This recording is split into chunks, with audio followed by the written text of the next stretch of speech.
오늘은 우리 사랑하는 성도님들과 함께 하나님의 임재 앞에서 나는 어떤 예배자인가, 하나님의 임재 앞에서 나는 어떤 예배자인가 라는 제목으로 하나님의 말씀을 함께 나누도록 하겠습니다.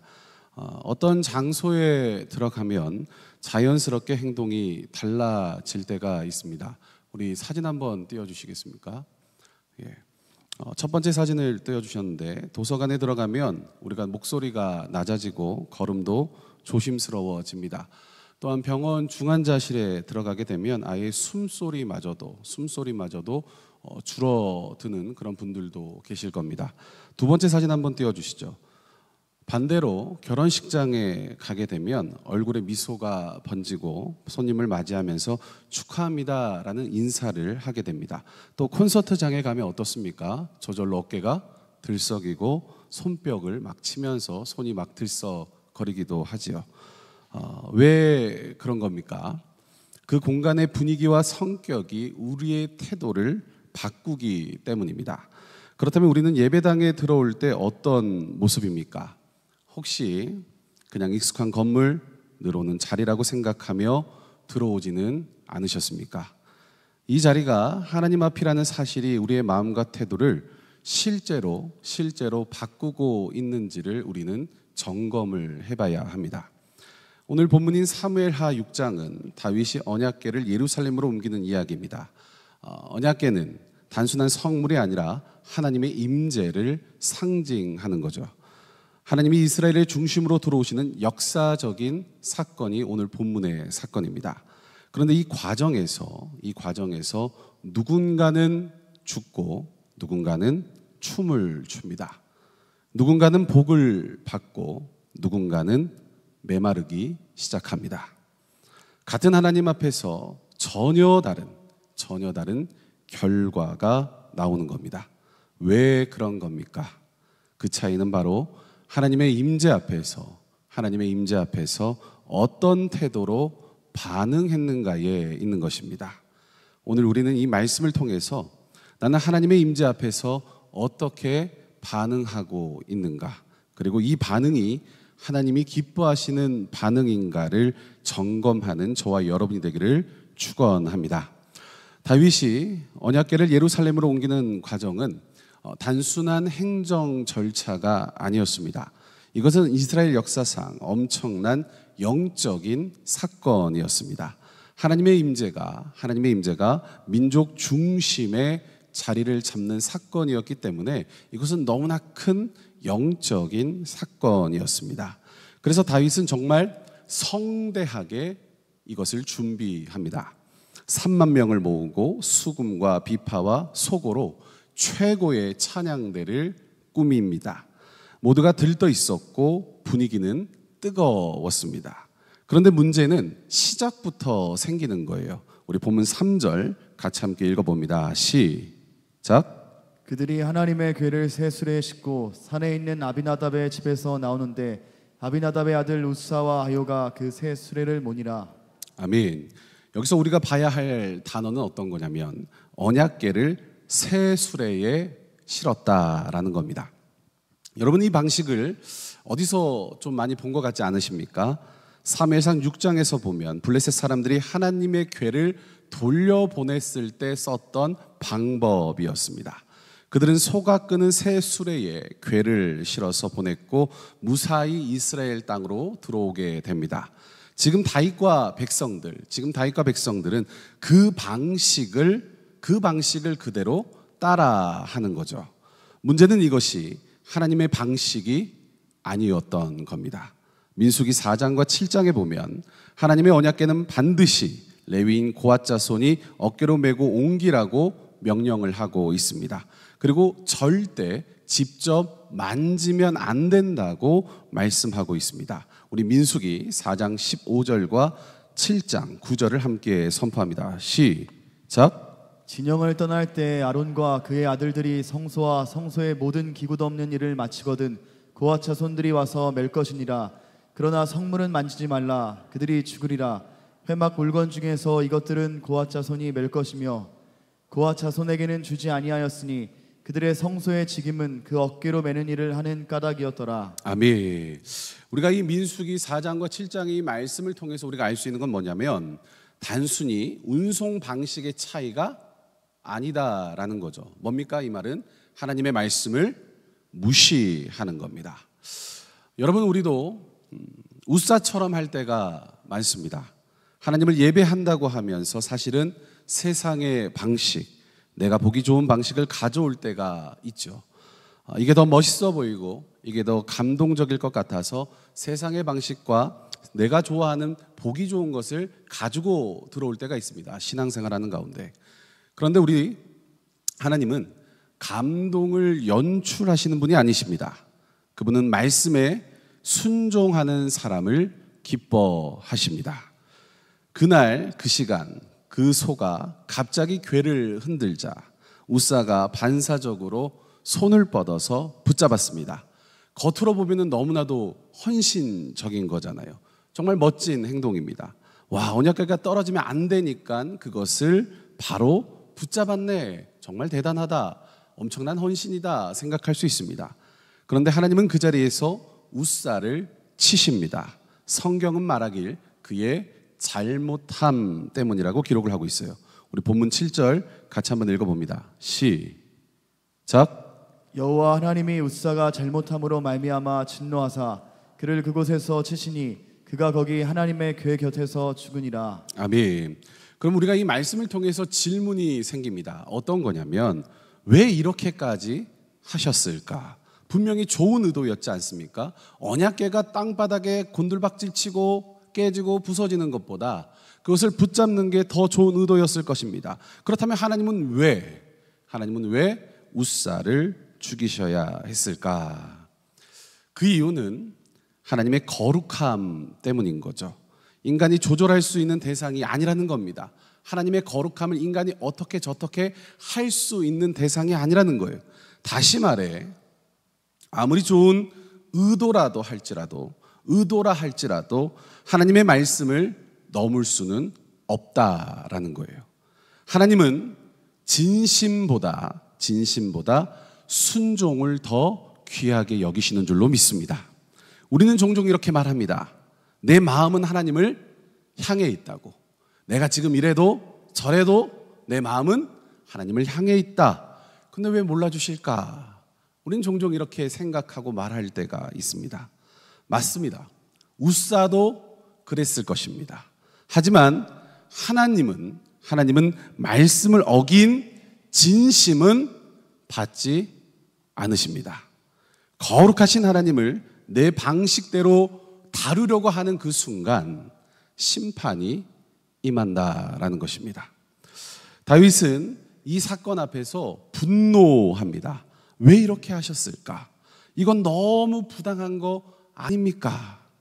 그 마음속에 억울함과 당혹감이 섞여 있었을 것입니다. 자신이 열심히 준비했잖아요. 자기 열심히 실패한 것 같은 그런 뭔가 허무감도 그 다윗의 마음 가운데는 있었을 겁니다. 여러분, 우리가 신앙생활 하다 보면 이런 생각, 이런 순간을 맞이할 때가 있습니다. 하나님 왜 이렇게 하셨지? 내 계획대로 잘 가고 있었는데 하나님 도대체 왜 이렇게 하실까? 그럴 때 하나님이 우리에게 분명히 말씀하십니다. 너의 방식이 아니라 나의 방식대로 해라 라고 말입니다. 나의 방식과 방법을 내려놓고 하나님의 방식과 방법을 신뢰하는 저와 여러분이 되기를 주님의 이름으로 축원합니다. 우사의 죽음을 바로 눈앞에서 다윗이 바라봤잖아요. 그때 그 마음이 어땠을까? 성경은 말합니다. 본문 8절 한번 읽어봅니다. 시작. 여호와께서 우사를 치심으로 다윗이 분하여 그것을 베레스 우사라 부르니 그 이름이 오늘까지 이르니라. 아멘. 여기 보니까 다윗이 뭐 했다고 얘기합니까? 분하여.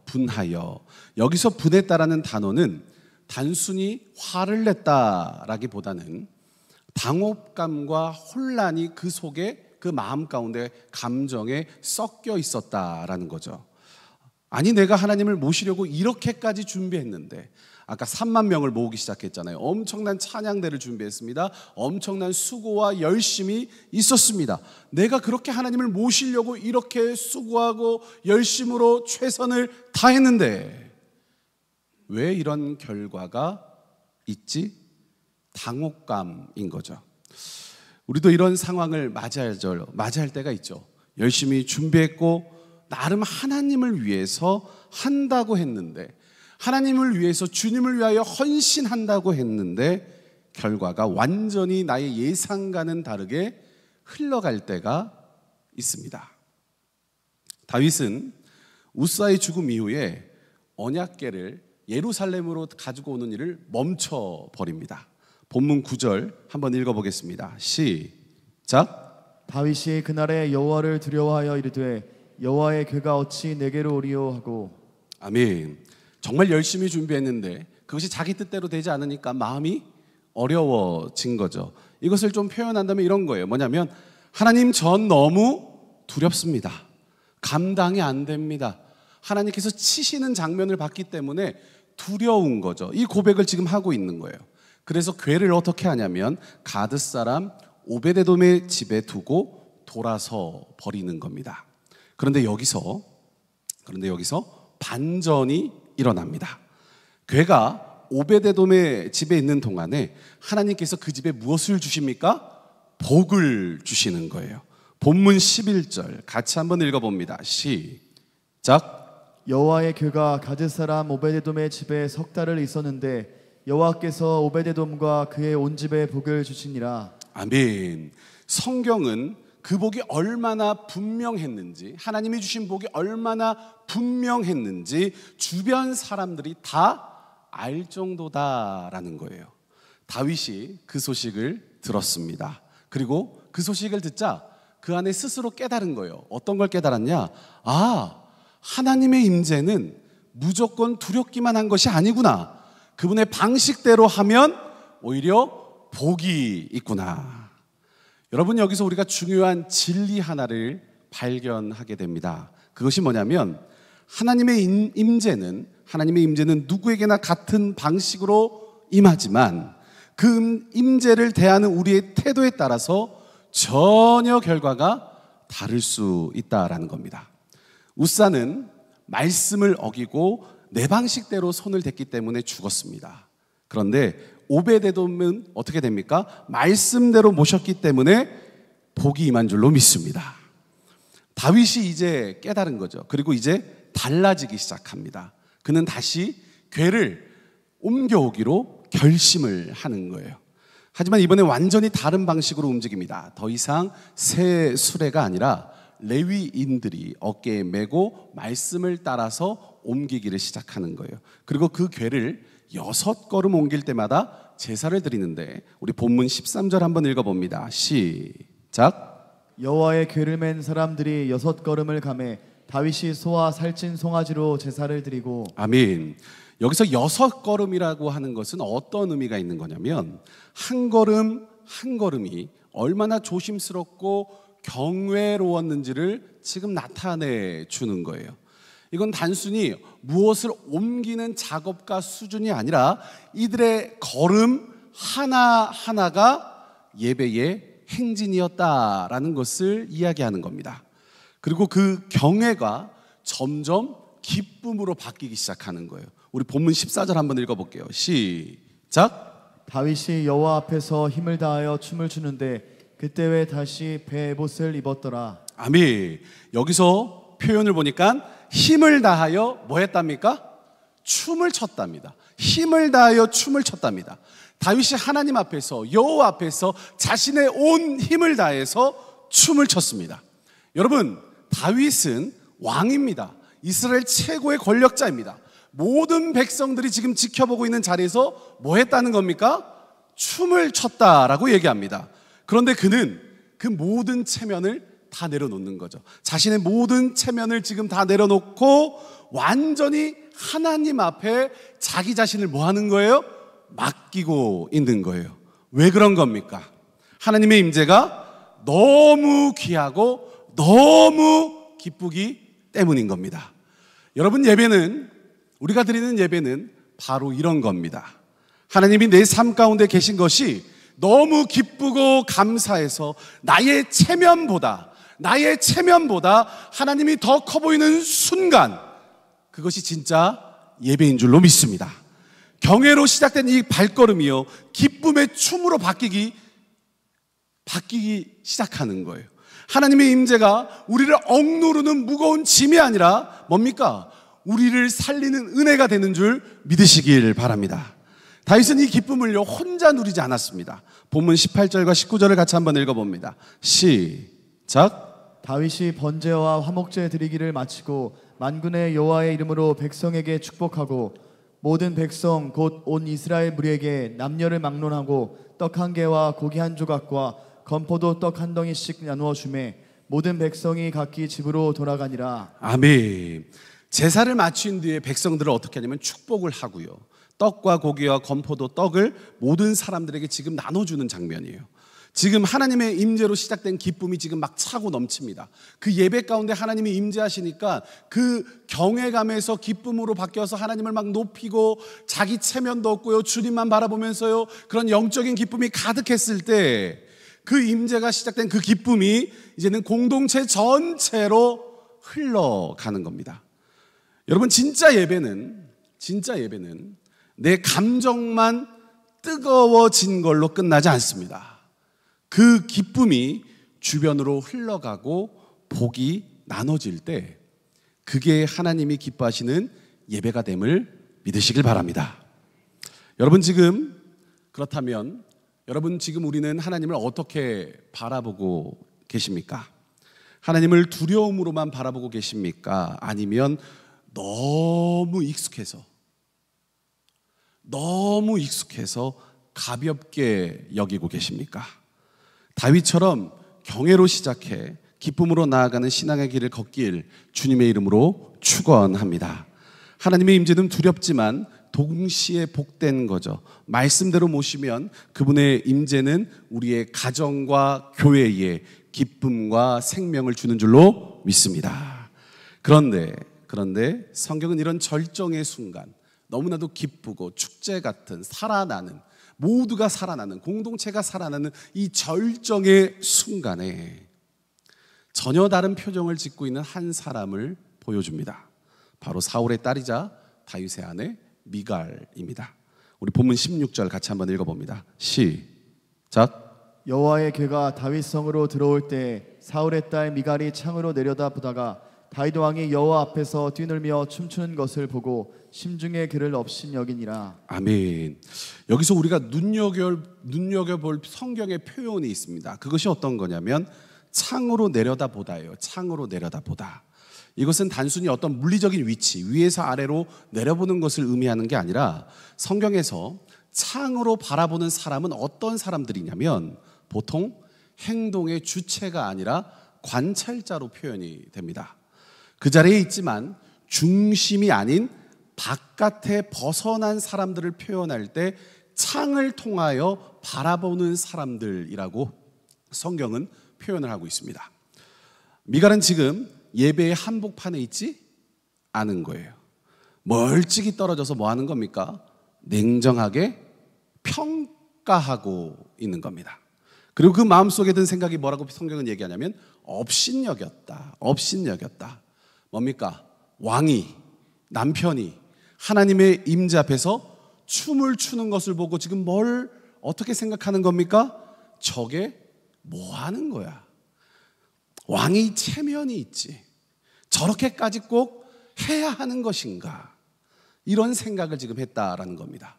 그래서 본문 20절을 보면 미갈이 다윗을 향해 이렇게 말을 합니다. 같이 한번 읽어봅니다. 시작. 다윗이 자기의 가족에게 축복하러 돌아오매 사울의 딸 미갈이 나와서 다윗을 맞으며 이르되 이스라엘 왕이 오늘 어떻게 영화로우신지 방탕한 자가 염치 없이 자기의 몸을 드러내는 것처럼 오늘 그의 신복의 계집종의 눈앞에서 몸을 드러내셨도다 하니. 아멘. 여러분, 이것은 지금 굉장히 날카로운 비난이에요. 날카로운 비난. 이게 뭐냐면 왕이 왜 체면도 없이 저렇게 추태를 부리느냐라고 지금 날카롭게 비난을 하고 있는 겁니다. 여기서 우리는 미갈의 시선을 봐야 하는데 미갈의 시선은 어떤 겁니까? 그녀는 하나님보다 사람의 시선을 더 신경을 씁니다. 임재의 감격보다는 왕위의 품위가 더 중요했습니다.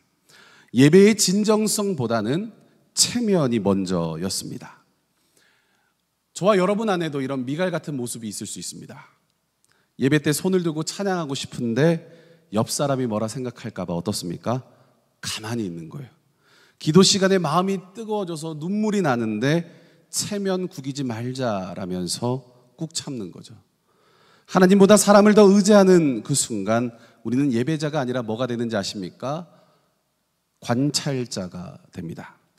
다윗은 이런 미갈을 비난해 어떻게 대답을 하느냐? 우리 본문 21절과 22절 한번 읽어봅니다. 시작. 다윗이 미갈에게 이르되 이는 여호와 앞에서 한 것이니라. 그가 내 아버지와 그의 온 집을 버리시고 나를 택하사 나를 여호와의 백성 이스라엘의 주권자로 삼으셨으니 내가 여호와 앞에서 뛰놀리라. 내가 이보다 더 낮아져서 스스로 천하게 보일지라도 내가 말한 바 계집종에게는 내가 높임을 받으리라 한지라. 아멘. 지금 이 말씀에 보면 다윗이 표현하기를 내가 여호와 앞에서 뭐 한답니까? 뛰놀리라. 그리고 내가 이보다 더 낮아져서 스스로 천하게 보일지라도. 지금 이 다윗은요 자신의 정체성을 분명하게 나타내고 있는 거예요. 그는 왕이기 이전에 뭐라는 겁니까? 하나님을 예배하는 예배자라는 겁니다. 다윗은 하나님 앞에서라면 자기는 더 낮아져도 더 초라해져도 괜찮다라는 거예요. 사람의 인정보다 사람들이 바라보는 그 시선보다 하나님의 기쁨이 더 중요하다는 것입니다. 여러분, 예배는 무대가 아니죠. 누가 더 노래를 잘 부르고 잘 연주하냐, 그게 아닙니다. 누가 더 감동적인 말씀을, 설교를 전하느냐도 아닙니다. 예배는 하나님 앞에서 내가 어떻게 반응하느냐가 전부인 줄로 믿습니다. 그분이 임재하실 때 내 마음이 겸손히 무너지고요, 기쁨으로 춤출 수 있는 것, 이것이 예배인 줄로 믿습니다. 미갈은 예루살렘 성 안에 있었고 왕의 아내였지만 언약궤가 들어오는 장면도 두 눈으로 바라봤어요. 하지만 그 중심을 경험하지는 못했습니다. 왜냐하면 마음이 그 예배의 자리에 들어가지 않았기 때문인 거예요. 여러분, 예배는 눈으로 보는 것이 아니라 마음으로 반응하시는 건 줄 믿습니다. 그래서 본문 23절 성경은 미갈에 대해서 이렇게 마무리합니다. 같이 한번 읽어봅니다. 시작. 그러므로 사울의 딸 미갈이 죽는 날까지 그에게 자식이 없으니라. 여기 말씀해 보니까 미갈이 죽는 날까지 그에게 뭐가 없대요? 자식이 없대요. 이것은 진짜 자식이 없었죠. 생물학적으로 진짜 미갈은 자식이 없었지만 이것은 그 사실을 넘어서서 그녀의 예배 태도가 생명 없는 신앙을 낳았음을 보여주는 상징입니다. 다윗은 겉으로는 낮아졌어요. 그러나 하나님 앞에서는 그는 높아졌습니다. 미갈은 겉으로는 고상한 척했습니다. 그러나 하나님 앞에서는 철저히 메마른 사람이 됩니다. 여러분, 오늘 이 장면이 우리에게 묻습니다. 뭘 질문하냐면 당신은 예배할 때 어디에 서 있습니까? 중심에 서 있습니까? 아니면 창 밖에 서 있습니까? 하나님의 임재를 기뻐하며 반응하고 있습니까? 아니면 멀찍이 서서 판단하고 있습니까? 성도 여러분, 예배의 축복은 체면을 내려놓을 때 주어지는 줄로 믿습니다. 오늘 저와 여러분이 미갈이 아니라 다윗의 길을 걷는 예배자가 되길 주님의 이름으로 축원합니다. 말씀을 정리하겠습니다. 오늘 말씀해 보니까 세 명의 인물이 등장을 하죠. 우사, 다윗, 미갈. 세 사람 모두 하나님 앞에 서 있습니다. 그런데 결과는 완전히 달랐습니다. 우사는 하나님을 돕는다는 명분으로 사실은 하나님을 자기 통제 안에 두려고 했고요. 미갈은 하나님보다 사람을 더 의식했습니다. 하지만 다윗은 하나님 앞에서 자신을 완전히 내려놓았습니다. 왕의 옷을 입었어도 예배의 순간엔 예배자로 하나님 앞에 서고자 하는 그런 사모하는 마음이 그의 속에 있었습니다. 결국 예배의 핵심은 뭡니까? 내가 지금 하나님 앞에서 어떠한 태도로 지금 서 있느냐입니다. 새벽마다 우리가 이 예배의 자리에 나오지만 마음은 여전히 창밖에 있을 수 있습니다. 입술은 찬양하지만 실제로는 옆 사람의 눈치를 볼 수 있습니다. 아니면 주변의 환경, 악기나 찬양이나 여러 가지 이런 것들이 더 눈에 들어올 수도 있습니다. 말씀을 듣지만 오늘은 그냥 듣고만 가자. 좋은 말이네. 괜찮네. 오늘은 좀 감동이 없는데? 그러면서 듣고만 가자 여기면서 그냥 지나칠 수도 있습니다.